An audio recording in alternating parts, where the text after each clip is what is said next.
As an artist, because of being a survivor, I'm a survivor. I've been resuscitated many times. And I was probably aware at the age of 3 that, life wasn't going to go on forever. So at the core of my work is really understanding the human condition and people.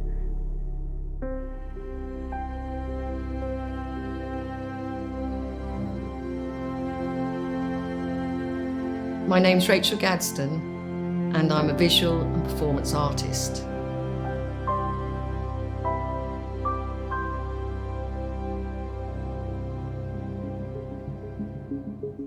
I have spent probably about the last 30 years of my life as an artist, and it's very much my life. I will admit that I'm a complete workaholic. I paint all the time, draw all the time, and it's my total passion. I was actually born with a disability. I have a lung condition, and more recently I found out, probably about 15 years ago, that I have an eye condition called retinoschisis, so I've lost a fair amount of my sight. I can remember the first moment I was told that I had quite a serious eye problem and that it was going to have to be investigated. And it's all I can really describe it is as if I'd been sort of like punched in my chest. It was quite terrifying.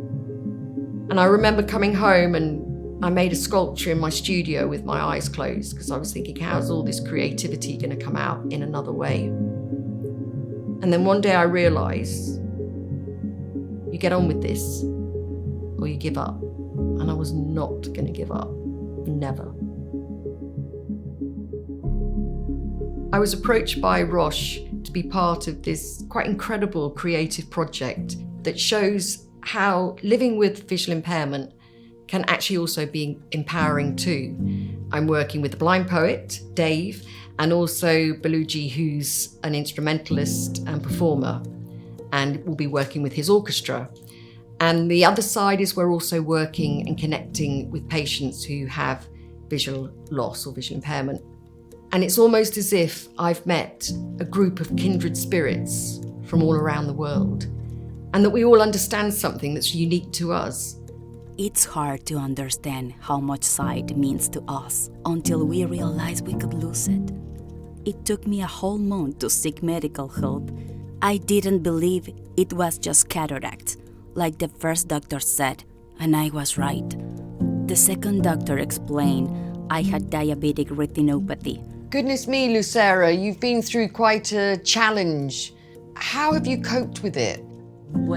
I have undergone several surgeries to save my vision, and through each recovery, my family has been by my side. They did everything for me. Now I feel I have a second chance, and I am forever grateful to everyone who has helped me. When I first noticed my vision beginning to fail, I didn't even tell my wife and daughters. I didn't want to share this burden with them. Every time I spilled my drink or missed my shot at the basketball hoop, I would worry that their suspicions would grow. It's been really interesting finding out about the different conditions that Thanakan and Lucera have. Thanakan has a form of age-related macular degeneration, and Lucera has diabetic retinopathy. And I suspect they both see in quite a similar way to the way I see. That's what I've understood from the conditions when I've looked them up. We see in a similar way, which actually draws us back closer together again. But of course, nobody would know. You can't see that I have vision loss at all. I just, people say, oh, you wear glasses, don't they work for you? But of course, it's not so simple as that. I'm always asked, what's it like to have visual impairment? How do you see? And often I think it's like swimming underwater. And sometimes you can see a little bit and sometimes you can't see anything at all. But what's really interesting is that although I might see less and it's all blurred, my imagination has completely gone through the roof. So I sort of feel that I see the world in a far more beautiful way. And that's what I hold on to. If I walk into a forest, it's like the brightest, most wonderful forest ever, because there's also my brains coming in and telling the story too. I will also agree with you that we don't see with our eyes, see with our brains. Eyes are light-sensing organs that take a message to the brain, and the brain interprets the images. And the brain has a lot of plasticity to where it can fill in the missing pieces. And this allows people to have wonderful adaptive capabilities despite being sight limited. It's quite interesting when you tell somebody that you have vision loss.